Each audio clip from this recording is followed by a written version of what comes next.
Pengakuan ibu kandung korban di Sukabumi, saat hamil sering alami KDRT.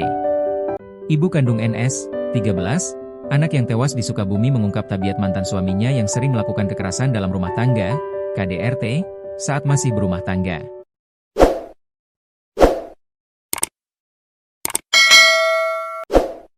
Wanita bernama Lisnawati itu mengaku sering mengalami KDRT bahkan saat korban masih dalam kandungan.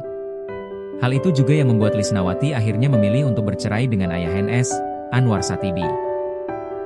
Selain itu, Lisnawati juga mengaku punya firasat sebelum kepergian anaknya. Firasatnya 3 hari sebelum, saya sering bilang ke suami, ya kenapa ya bunda tehnya uri wae dada teh, sakit dada, sing sreset, tidak nyaman, kata Lisnawati dikutip dari YouTube TV One, Senin, 23 Februari 2026. Namun saat itu Lisnawati tidak menyangka akan terjadi sesuatu pada anaknya. Ia justru mengaku khawatir dengan kondisi ibunya. Apa Umi gitu yang sakit? Kan yang sakit ibu saya, jadi pikiran ke ibu terus, ucapnya. Lisnawati juga mengatakan kalau saat itu dadanya terasa sangat sakit seperti ditusuk.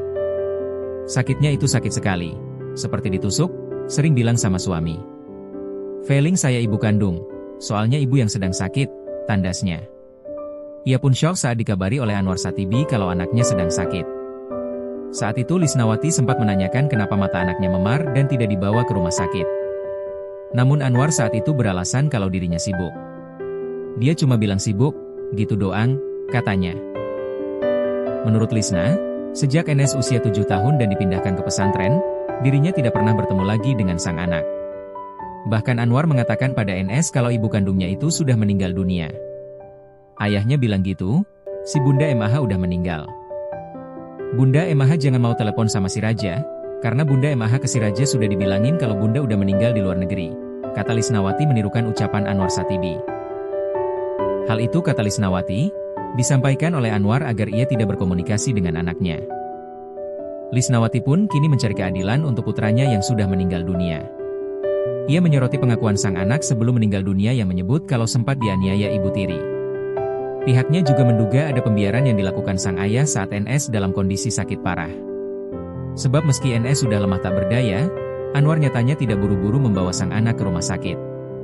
Lisnawati juga mengungkap kalau dirinya sedang mendapat KDRT dari mantan suaminya.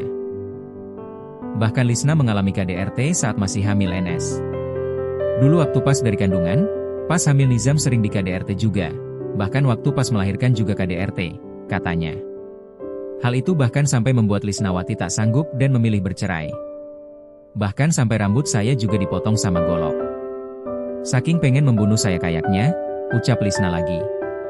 Sementara itu, Anwar Satibi membuat klarifikasi soal permintaan donasi di Facebooknya beberapa waktu lalu. Ia menegaskan kalau permintaan donasi itu hanya ditujukan kepada teman-temannya saja. Itu saya tidak diniatkan buka donasi kepada netizen semua, itu dikarenakan ada teman-teman saya Facebooknya masih berteman, tapi uangnya sudah hilang, ucapnya. Namun ia tak membantah kalau dirinya memang meminta bantuan teman-temannya. Itu saya kemarin dibuat khusus untuk teman-teman saya, bukan keseluruhan netizen. Itu juga langsung saya hapus, kata dia.